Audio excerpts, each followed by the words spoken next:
Hello class. Now in this lecture we will see the difference between Carnot and Rankine cycle, and simultaneously we try to study a different type of ranking cycle. Means not a different type, means how the system will change, or if we add some more a subsystem in the ranking cycle or ideal ranking cycle, then how the efficiency it changes of the thermal power plant or the vapor power cycle. Okay, so before starting with the ranking cycle, okay, before I have already drawn the all the images on the paper. Okay, so for the better understanding, but before starting this ranking or ranking cycle series, we first need to be memorize that, or remember that thing which we have studied in the previous lecture. Okay, so in the previous lecture we studied the Carnot cycle, and we have represented that Carnot cycle on the TS plot. So same image I have recalled on this paper. Okay, so this is our Carnot cycle which is plot on the TS, which is drawn on the TS plot. Okay, so this is the saturation dome which we have at the center point. This is the critical point. This from this point to this end, this is our line of liquid saturation line, sorry, vapor saturation line, and from this point to this end, this is our liquid saturation line. So in between them there is a entire Carnot cycle is located. So the phase, the region located in between these two line, that is vapor line and the liquid line, is mixed region. Means some amount of liquid and some amount of vapor is present. As we are go further towards the vapor line, the percentage of vapor increase. As we go towards the liquid line, then percentage of liquid is increases. Okay, so this thing we know कि जितना हम liquid saturation line की तरफ जाएंगे during process 4 to 1, the percentage of liquid is increases, और जितना हम line to along the line 2 to 3 vapour line के नजदीक जाएंगे, उतना हमारा परसेंटेज ऑफ वेपर बढ़ेगा और लिक्विड कम होगा. So in between this dome, saturation dome, however power plant suppose to work ideally in the Carnot cycle. Now यहाँ मैंने कुछ जोन हाईलाइट किए हैं, जो जोन के वजह से the ideal cycle not not able to work efficiently. So that's why a ranking cycle will introduce with some modification. Okay, so what are those zone, what are the meaning of this zone, we will see here. Here zone 1 and zone 2, if you have a if you notice this thing. Okay, so you can see here line 4 to 1. Okay, ये क्या है exactly? Condenser है. हमने अगर draw कर रहे हैं cycle, तो this is a boiler. Okay, ये हमने पढ़ा है प्रीवियस लेक्चर में, सिर्फ मैं रीड्रॉ कर रहा हूँ इस लेक्चर में ये. Okay, this is our boiler, this is our condenser. Okay, this is our condenser. After that this is a pump और कंप्रेसर. पंप लिख देता हूँ मैं यहाँ, और this is our turbine. Okay, process कैसे हो रहा है? यहाँ से लेके यहाँ तक, यहाँ से लेके यहाँ तक, यहाँ से लेके यहाँ तक, यहाँ से यहाँ तक. So this is a point 1, this is point 2, this is point 3 and this is point 4. Okay, so ये पॉइंट 4 to 1 है, वो कंडेंसर के अंदर है. सो जितना भी वेपर टर्बाइन छोड़ता है आफ्टर द एक्सपांशन, उसको हम कंडेंस करते हैं during the process 4 to 1. But condenser को, अब ये जो पॉइंट 1 है वो लोकेट है कहाँ लोकेट है? ना ये सैचुरेशन लिक्विड लाइन पे, ना ये सैचुरेशन वेपर लाइन पे. So at point 1 it is in between saturation liquid line and in between saturation vapor line, somewhat here, मतलब near to liquid line है, but वो इन दोनों लाइन के बीच में है, ऐसे हम बोल सकते. so how condenser will know कि हमें इस यहाँ स्टॉप होना है, जहाँ पॉइंट, जहाँ सम परसेंट ऑफ वेपर रहेगा और मैक्सिमम परसेंट ऑफ क्या हो रहा है ऐसी कि जहाँ कुछ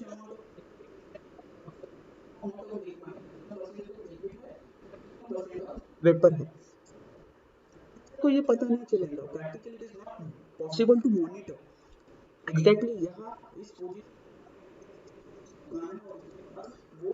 कौन से बॉयलर को सेंड कर मॉनिटर करना प्रैक्टिकली पॉसिबल नहीं. एज हम एक monitor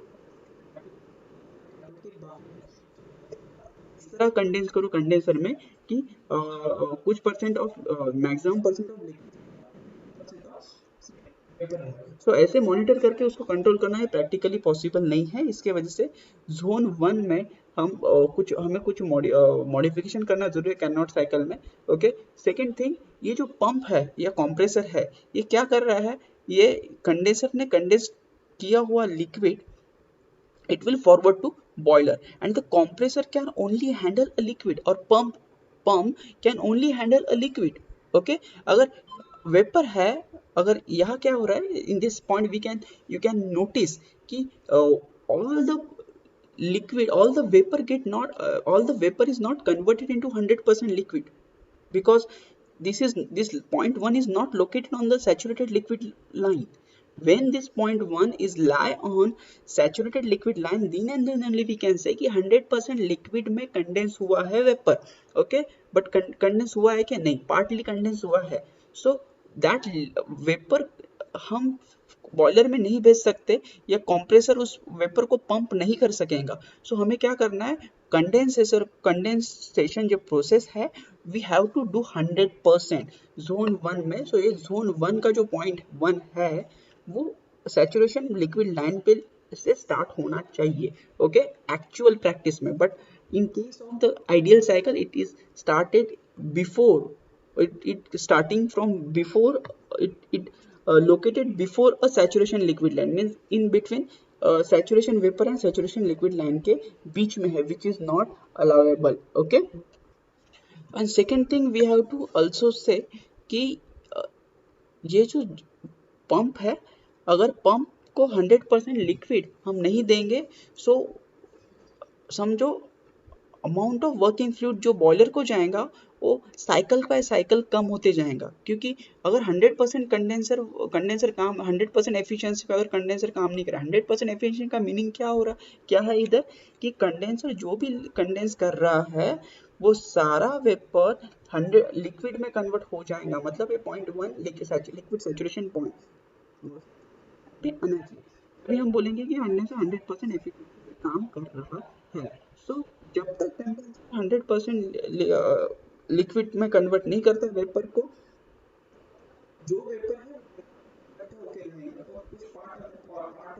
liquid only get transferred to the boiler. Remaining is present, remaining water in the form of vapor will remain over here at point 1. Okay, so this thing may happen when condenser is not working. It's a 100% on its 100% efficiency. Okay, so it is a problem at this is a problem we can zone 2, this is zone 2 area also present over here. Now ये zone 2 के बारे में क्या हो रहा है, अब ये 3 to 4 प्रोसेस क्या है हमारा, 3 to 4 प्रोसेस से टरबाइन के ऊपर हम क्या कर रहे हैं, स्टीम एक्सपांड कर रहे हैं. अब ये 3 to 4 प्रोसेस 3 से स्टार्ट होता है हमारा वेपर, हमारा 2 to 3 जो पॉइंट है वो एट पॉइंट 2 100% लिक्विड है, एंड एट पॉइंट 3 100% वेपर है.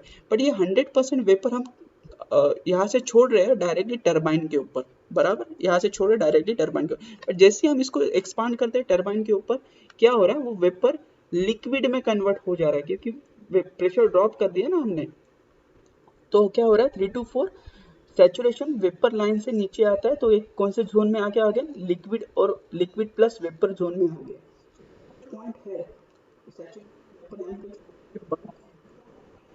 वो क्या होगा, लिक्विड प्लस वेपर वाला पॉइंट, कुछ part of working fluid become a vapor, become a liquid, and some quantity is a vapor. So कुछ ड्रॉपलेट लिक्विड के रहेंगे जो एक्सपांड होंगे टरबाइन के ऊपर. अब जब लिक्विड मॉलिक्यूल टरबाइन के ऊपर एक्सपांड होंगे या इम्पैक्ट करेंगे, दैट टाइम टरबाइन ब्लेड का इरोजन होगा. क्या होगा, टरबाइन ब्लेड का erosion. Erosion and corrosion, these are the two different thing.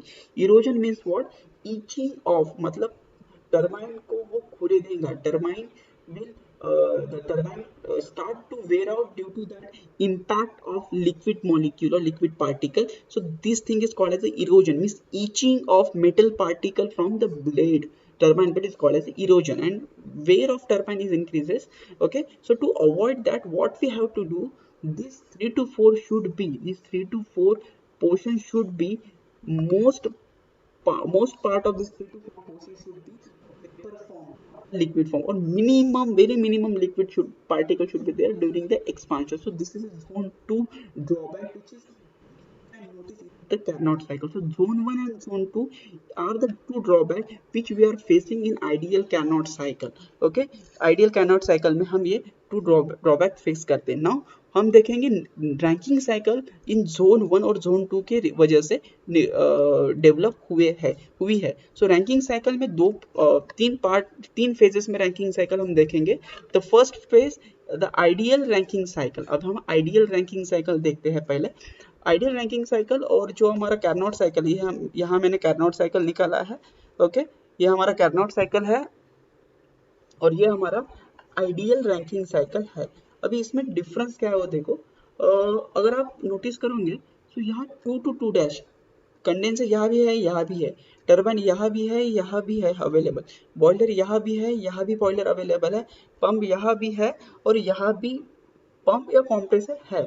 Okay, pump and compressor both are same here because liquid compressor में जा रहा है तो उसको प्रेशर बिल्टअप नहीं करेगा, उसको पंपिंग रहेगा. ओके, अगर वेपर गलती से गैस चला जाएगा तो उसको कंप्रेशन करेगा, पर लिक्विड जा रहा है कंप्रेसर में वो उसको पंप ही करेगा आगे. Okay, so pump and compressor दोनों जगह है. बट ये जो चीज़ है छोटा सा या बॉक्स मैंने निकाला एडिशनली, उसको बोलते हैं इकोनोमाइजर. ओके, ये जो इकोनोमाइजर है वो यहाँ अपसेंट है, वो यहाँ प्रेजेंट नहीं है कैनॉट साइकिल में. So but ideal Rankine cycle में ये इकोनोमाइजर एक एडिशनल पार्ट है. अभी हम देखते हैं ये काम कैसे करता है. 1 to 2 प्रोसेस जो है वो क्या है, पंपिंग. ये जो भी वाटर है एट पॉइंट 1 वो हम क्या कर रहे हैं, पंप कर रहे हैं. किसमें, बॉयलर में. पर बॉयलर में पंप होते टाइम वो पहले इस छोटे से बॉक्स में जाता है. ये बॉक्स क्या है, इकोनोमाइजर. पर इस बॉक्स में से क्यों भेज रहे हैं हम, मैंने बोला था कि पॉइंट 1 पे हमारा वाटर एटलीस्ट रूम टेम्परेचर पे रहेगा 30 डिग्री सेल्सियस या 25 डिग्री सेल्सियस. अगर हम क्या कर रहे हैं 36 डिग्री सेल्सियस का बॉयलर पानी डायरेक्टली बॉयलर में पंप छोड़ रहे हैं. So inside the boiler we are not getting sufficient time to enhance the temperature of water to their predefined level. और वी कैन से कि बॉयलर में अगर पानी हम पहले से ही थोड़े ज़्यादा टेम्परेचर का छोड़े, रूम टेम्परेचर से थोड़ा अपर टेम्परेचर पे छोड़े, सो बॉयलर का एफिशिएंसी बढ़ जाएगा या बॉयलर को जो वर्क डन करना है, हीटिंग एक्शन करना है, वो थोड़ा कम करना पड़ेगा या बॉयलर जल्दी से वर्किंग मोड में आ जाएगा. ओके, बॉयलर का वर्क बच जाएगा. या हम बोल सकते हैं कि वेस्ट हीट रिकवरी हम कर सकेंगे बाय यूजिंग इकोनोमाइजर. अभी इकोनोमाइजर क्या होता है कि पंप जो वाटर पंप कर रहा है कंडेंसर से बॉयलर को, in between pump and boiler we are locating a economiser. अभी इकोनोमाइजर से पंप से निकला हुआ वाटर का ट्यूब जाता है. At the same time boiler जो होता है, बॉयलर के नीचे हम वुड जलाते हैं या कोल जलाते हैं. ओके, अब वो कोल और वुड का जो हॉट गैसेस रहता है, बॉयलर जैसे हम घर में एक दूसरे जैसे कि एक पॉट में हम पानी लेते हैं और उसके नीचे बर्नर जलाते हैं या चूल्हे में जिस तरह वुड जलाते हैं और उसके ऊपर हम पॉट में वाटर भर के रखते हैं बॉईल करने के लिए. Similarly boiler also imagine same way. Okay, in case of the boiler also we are using a coal or wood as a fuel, and whenever this coal or fuel burn, the hot gases will generate. Okay, and those hot gases having some amount of heat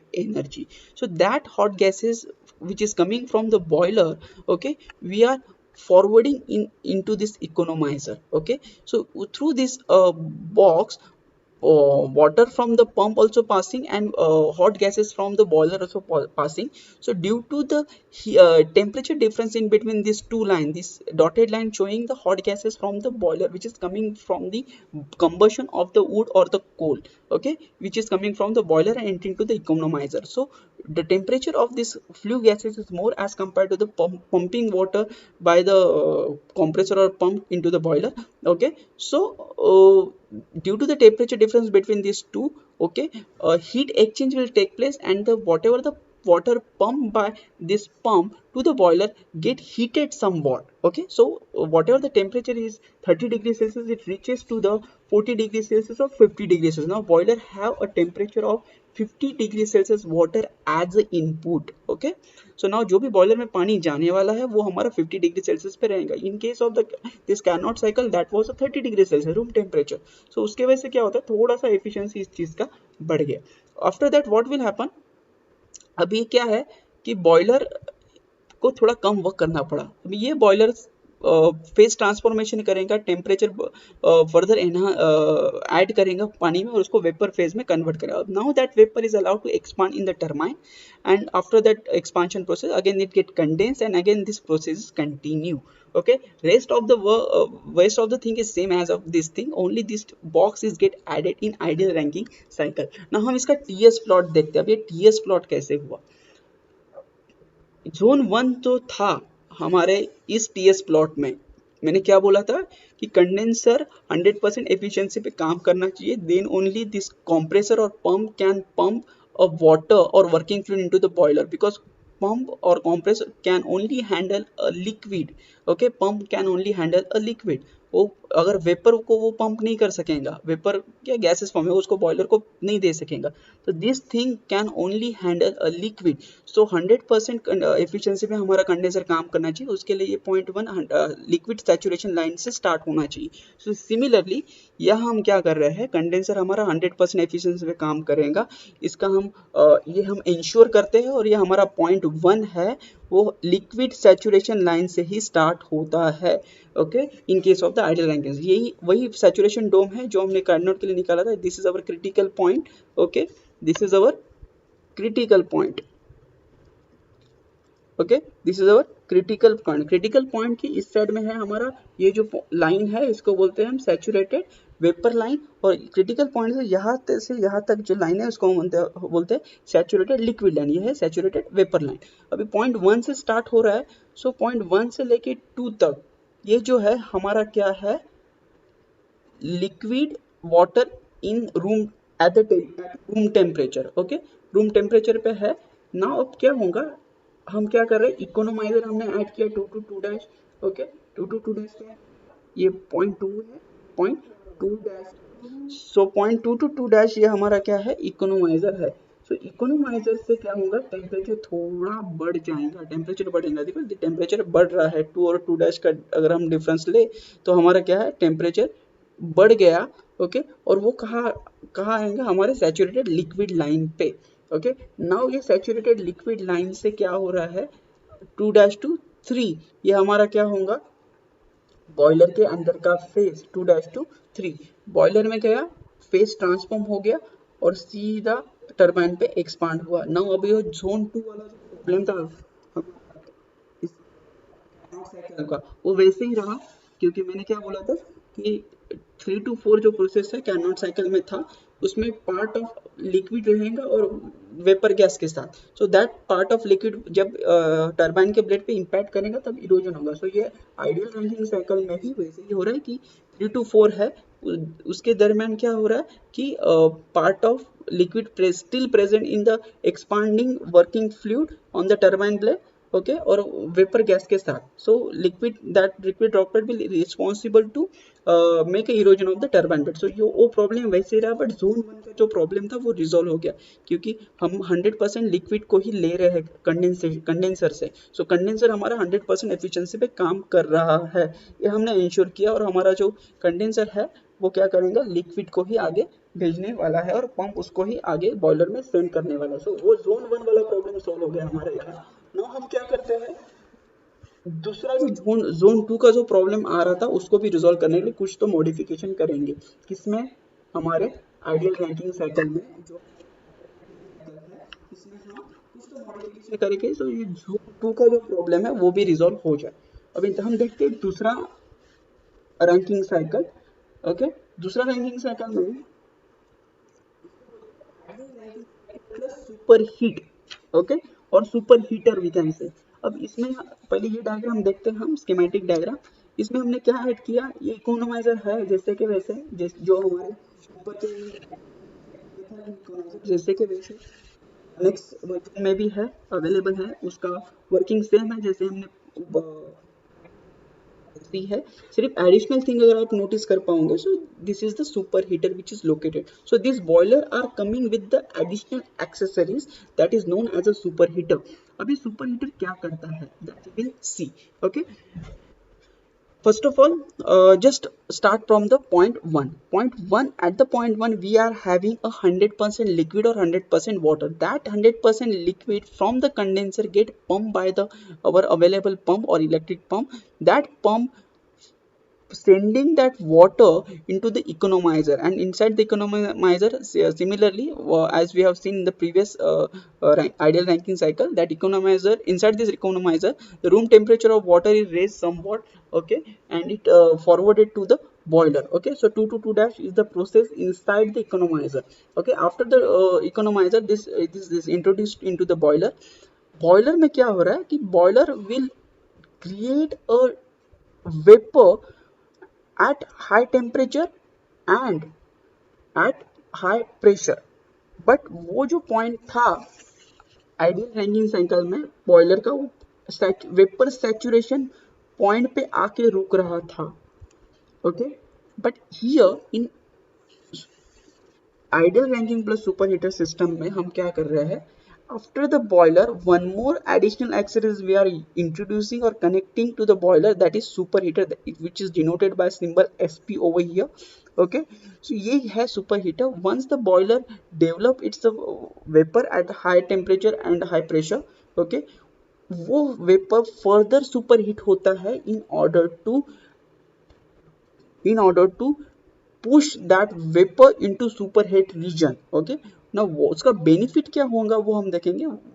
What is the benefit by making or by enhancing or by superheating that vapor developed by boiler, वो हम देखेंगे उसका significance क्या है. But now sake of time consider कि whatever the vapor developed by that boiler gets superheated further with at the same pressure, but उसका temperature बढ़ जाएगा. As I told you in the previous lecture while explaining the Carnot cycle. Okay, that superheater is responsible to heat up further. Okay, that develop vapor by the boiler. Okay, so it is additional accessories which is connected to the boiler.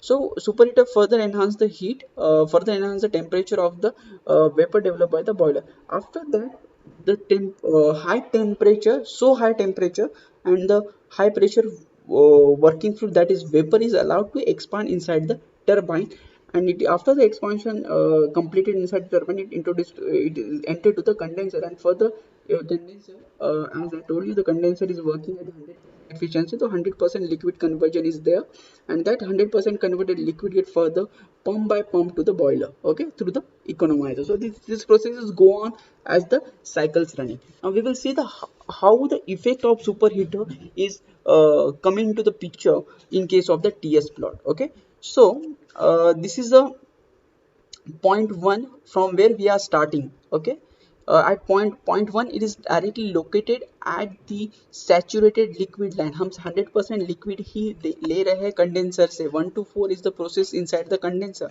So point one is started from a saturated liquid line. So 100% liquid is with us, and that only get pumped by our pump into the boiler. Okay, so point one से हम start कर रहे हैं. Point one will from point one our pump are responsible to lift working fluid. Okay, and from point one से हम liquid ले रहे हैं और point टू तक हम उसको छोड़ रहे हैं inside the economizer. After that, at 2 dash, the economizer exit point is directly located at the saturated liquid line again. Okay, after the 2 dash, it is go on heating inside the boiler. Okay, it get transformed into vapor form. Phase transformation is take place inside the boiler. But if you notice this graph, okay, this graph are going beyond this saturated vapor line, and it going or it reaching to peak at point 3. Okay, but if you compare the previous TS plot of our ranking cycle, it stop here only, and after that it allowed to expand inside the turbine. But what will happen whenever we are introducing a superheater? Okay, it won't stop here. It won't stop at a liquid sorry vapor saturation point. Okay, it won't stop. समझो हम इसको बोलते हैं point A, जो यहाँ stop होता था previously, और सीधा यहाँ से यहाँ हम एक्सपांड करते थे उसको. Okay, but it won't stop here. Okay, it go further as superheater is connected. Okay, and जैसे superheated connected किया हमने, so after the vapor formation that vapor get further superheated, so वो vapor superheated region में पहुंच गया. After this saturated vapour line के बाद, after the saturation vapour line के बाद जो भी रीजन है इसके लाइन के इस साइड, उसको बोलते हैं सुपर हीटेड रीजन. सो इस रीजन में जो भी वेपर होता है वो फर्दर हीटअप होता है, उसका फेज ट्रांसफॉर्मेशन नहीं होता, वो फर्दर हीटअप होता है. वो 100% वेपर होने के बाद हम उसको फर्दर हीट करते हैं, तब जाके वो सुपर हीट रीजन में पहुंचता है. सो हम क्या करें, यहाँ वेपर फॉर्म होने के बाद हम उसको फर्दर हीट अप करते हैं बॉयलर में ही, तो वो हो जाता है सुपर हीट रीजन में पहुंच जाता है. रीचेस टू पॉइंट 3, हम क्या कर रहे हैं, इस सुपर हीटेड स्टीम को आइसेंट्रोपिकली एक्सपांड कर रहे हैं टरबाइन के ऊपर. तो ये जो लाइन है वो स्टेट नीचे आने वाला है और टरबाइन में एक्सपांड होने वाला. So for the length of that much हमारा क्या रहेगा, 100% वेपर रहेगा. और जैसे ही ये लाइन एक्सपांशन लाइन जो है वो इस सैचुरेशन वेपर लाइन को क्रॉस करके वेट जोन में या मिक्सचर जोन में चला जाता है. मिक्सचर जोन मीन्स जो भी रीजन है इस दो लाइन के बीच में, उसको मिक्सचर या वेट जोन बोलते हैं हम, जिसमें पार्ट ऑफ लिक्विड मॉलिक्यूल और पार्ट और वेपर मॉलिक्यूल का मिक्सचर रहता है. सो जैसे ही वो मिक्सचर जोन में चला जाएगा, again some droplet of vapour will be there, droplet of liquid will be there, which may causes erosion, but percentage of erosion as compared to this old case is reduced, because यह 100% जो reason था, 100% 3 to 4 जो length था expansion का, वो 100% liquid और vapour mixture था. But यहाँ अगर हम देखेंगे, जब सुपर हीटर हमने अटैच किया तो मैक्सिमम लेंथ के टाइम, एक्सपांशन के लेंथ के टाइम हमें क्या मिला, 100% वेपर मिला, क्योंकि इस लाइन के इस पार, ये सैचुरेशन वेपर लाइन की इस पर सुपर हीटेड जोन है जो 100% वेपर होता है एट हाईली हीटेड टेम्परेचर, और ये लाइन के ऊपर तो वेपर है ही. So till this point to this point अगर हम एक्सपांशन करें टरबाइन में, सो हमें 100% वेपर मिलता है. जैसे ही ये लाइन को, सैचुरेटेड वेपर लाइन को क्रॉस करके स्ट्रेट लाइन फॉलो करते हुए, आइसेंट्रोपिक लाइन फॉलो करते हुए जब वर्किंग फ्लूइड एंटर कर रहा है सैचुरेशन डोम में, so for that much length only we are again having some droplet. Okay, that liquid droplet may responsible to have erosion, but very less percentage. Okay, as compared to the previous one. So ये zone 2 का जो problem है somewhat क्या हो गया हमारा, resolve हो गया. हाँ, आप बोल सकते हो कि अगर मैं इसको इतना बहुत ज़्यादा हीटअप करूँ, सो ये जो 0.4 है वो भी वेपर लाइन पे लाए हो, इस तरह अगर मैं इसको हीटअप करूँ, ओके, वो भी पॉसिबल है, बट उसके लिए अननेसेसरी बॉयलर में ज़्यादा अमाउंट ऑफ फ्यूल बर्न करना पड़ेगा. So instead of that, this is optimum, we should have optimum super heating. इतना भी ज़्यादा सुपर हीटिंग मत करो कि फ्यूल ज़्यादा बर्न करना पड़ रहा है कुछ टरबाइन की लाइफ बढ़ाने के लिए. ओके, सो इससे सर जिस टरबाइन का लाइफ बढ़ रहा है, जो भी पोटेंशियल जनरेट हो रहा है स्टीम में, वो बहुत ज़्यादा हो रहा है, उससे भी हमारा एफिशिएंसी साइकिल का बढ़ रहा है. ओके, ना इसका थर्ड वर्जन है रैंकिंग साइकिल का, that is ideal Rankine cycle plus superheat plus reheat. अभी ये कुछ अलग है, रीहीट कर रहे हैं हम. इसमें क्या कर रहे हैं, रीहीट. अभी इसमें एडिशनल थिंग क्या है प्रीवियस साइकिल से वो बताता हूँ. इधर एक छोटा सा बॉक्स है, ओके, इसको बोलते हैं रीहीटर, और आप एक की जगह दो टरबाइन देख पा रहे होंगे इसमें, turbine 1 and turbine 2. This first turbine is called as a low high pressure turbine and the second turbine is called as a low pressure turbine, which I have already told you while explaining the Carnot cycle. I told you already, this is called as a multi-stage turbine or the multi-stage expansion. Okay, why we are using multi-stage expansion or why we are preferring multi-stage turbine? Because जो भी turbine का steam, first turbine से steam आ रहा है, that have some amount of pressure and that have some amount of heat energy. 100% heat pressure not utilized or not extracted to have a work output or to work done, so it is get wasted. So to have that waste heat recovery, we are having a multi-stage expansion. So after after the working fluid expanded into high pressure turbine, we allowed to expand in low pressure turbine. Amount of heat pressure उस working fluid में बचा है वो भी हम निचोड़ ले या वो भी हम वर्क आउटपुट में कन्वर्ट कर ले। उससे हमारा ओवरऑल जो थर्मल पावर प्लांट है, वेपर पावर प्लांट है, उसका वर्किंग एफिशिएंसी बढ़ जाए। ओके, थर्मल एफिशिएंसी बढ़ जाए। तो अब उसके लिए हम क्या करते हैं, जो भी फ्लू गैसेस था, जो बॉयलर बॉयलर का जो बॉयलर में जो कंबशन करते हैं हम कोल या वुड का, उससे जनरेट होने वाला जो भी फ्लू गैसेस था, उसका पार्ट ऑफ फ्लू गैसेस हम इकोनोमाइजर में भेजते हैं और पार्ट ऑफ फ्लू गैसेस हम एक छोटे से बॉक्स में भेजते हैं, जिसको बोलते हैं reheater. Inside through this reheater क्या होता है, जो भी टरबाइन का जो टरबाइन वन है, हाई प्रेशर टरबाइन है, उससे निकला हुआ जो वेपर है, जो हम डायरेक्टली प्रीवियस केस में डायरेक्टली कंडेंसर को भेजते थे, हम वो कहाँ भेज रहे हैं, रीहीटर में भेज रहे हैं।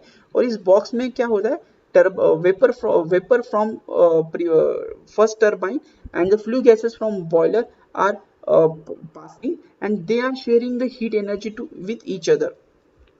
ओके, और ये दोनों एक दूसरे के साथ हीट एनर्जी शेयर करते हैं। नॉन कांटेक्ट टाइप है, थ्रू सरफेस कांटेक्ट से ये हीट शेयर होता है, फिजिकल कांटेक्ट नहीं होता दोनों वर्किंग फ्लूइड का, अदरवाइज वो फ्लू गैसेस मिक्स हो जाएंगे वेपर में। ओके, और पूरा वर्किंग फ्लूइड हमारा पोल्यूट कर देगा। सो जो भी है वो सरफेस कांटेक्ट होता है ओनली, ये दोनों ट्यूब का।